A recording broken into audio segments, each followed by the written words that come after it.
Level 1. The first level of Hell is Limbo, a quietly haunting realm forever bathed in twilight. Never fully dark, but never illuminated by heaven's brightness either. Here, the air hangs heavy, not with screams but sighs of eternal longing. It is home to virtuous souls who lived honorably, yet lacked the Christian faith or baptism required to enter paradise. Among them roam legendary figures like Homer, Socrates, and Plato, eternally trapped in a place of missed opportunity. There's no blazing fire or brutal torture here. Instead, the punishment is subtle but powerful. Eternal separation from God and the unreachable promise of heaven. It's the ache of happiness always just out of reach. Limbo underscores Dante's poignant message. Goodness alone falls short without faith. These souls aren't condemned for wickedness, yet they linger forever in quiet melancholy, stuck in endless twilight, always aware of paradise lost, but powerless to alter their destiny.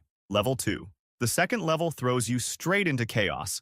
This is Lust, a storm-ravaged wasteland where violent winds whip souls relentlessly through endless darkness. Here, passion rules unchecked, and those who once let desire dominate their lives pay dearly. Figures like Cleopatra, Helen of Troy, and countless others who abandoned reason to chase sensual pleasures now whirl helplessly, battered forever by brutal gusts. Their punishment captures their sin flawlessly. In life, they surrendered control, carried off by fleeting moments of passion. Now, they are eternally swept up in a tempest that mirrors that loss of control. They scream and plead, but the relentless winds deny rest, refuse respite, and offer nothing solid to hold on to. Dante's message here is sharp and unmistakable. Lustful indulgence without restraint leads inevitably to ruin. These tormented spirits remain forever suspended, a grim spectacle and sobering warning, an everlasting reminder that reckless desires leave souls lost, eternally caught up in storms they can never escape. Level 3. Step into the third level and you're knee-deep in misery.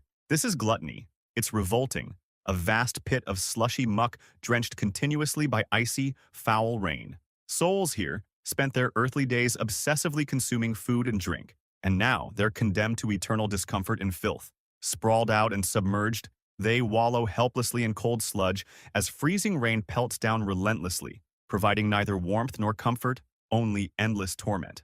Dante portrays the consequences of gluttony with harsh clarity. Spirits who once gorged in comfort and pleasure now suffer in exactly the opposite manner. Forever craving relief, they'll never taste again. Guarding them viciously is Cerberus, a monstrous three-headed dog, ensuring there's no escape from this miserable fate beneath the ceaseless storm of icy sleet and grime. The message here hits hard.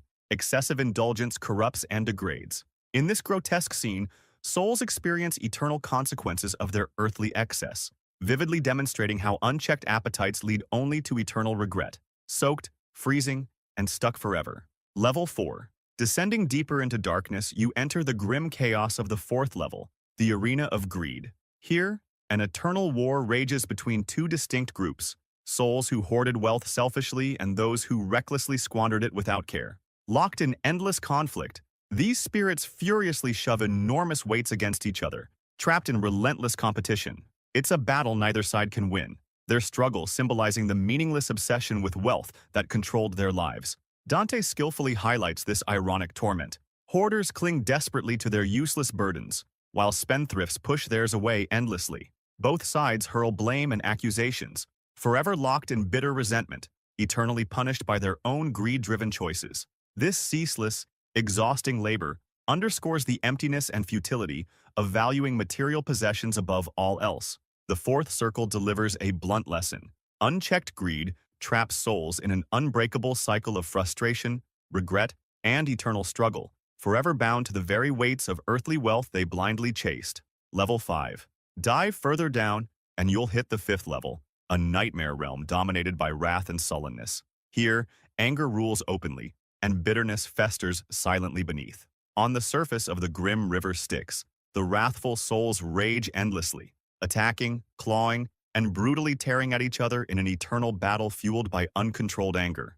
Their screams and furious cries fill the air, echoing across the dark, turbulent waters. But beneath this violence, something equally disturbing unfolds. Hidden below the murky surface lie the sullen, those souls who lived consumed by bitterness and passive resentment. Now submerged, they choke silently, trapped in darkness and despair, condemned to forever stew in their suppressed rage. bubbles rising from below, hint at their unseen torment, a quiet but relentless reminder of their wasted lives. Dante's striking imagery here is purposeful. Anger destroys openly, but bitterness poisons from within. The fifth circle vividly illustrates how unchecked emotions, whether explosive or hidden, trap souls eternally, punished by the same hostility or gloom they once willingly embraced. Level 6. At the sixth level, flames blaze fiercely. This is the realm of heresy. Here, souls who denied immortality and openly rejected the existence of the eternal soul face a chillingly symbolic punishment. They are trapped forever within burning tombs, sealed in flaming coffins, forced to endure scorching heat and suffocating despair. It's fitting justice for their disbelief. Having dismissed eternal life, they're now condemned to everlasting confinement. Dante offers powerful, haunting imagery. Each heretic entombed in fire, forever isolated, punished by the very denial that defined their lives. Prominent historical figures, once confident in their defiance, now scream helplessly from their infernal graves. Their suffering serves as a warning about the consequence of spiritual pride and intellectual arrogance. This torment vividly reinforces Dante's core idea that stubborn disbelief and denial of the divine truth lead inevitably to isolation and despair. Level 7. Descending deeper still, violence consumes the seventh level, divided starkly into 3 terrifying rings, each tailored brutally to fit specific sins. The first ring boils with fiery blood, a torturous river reserved for souls who violently harmed others. Murderers and tyrants flail helplessly, submerged to varying depths depending on the severity of their brutality, watched closely by savage centaurs ready to strike down escapees. Further inward, the second ring reveals a twisted forest filled with gnarled, thorny trees, souls who committed violence against themselves.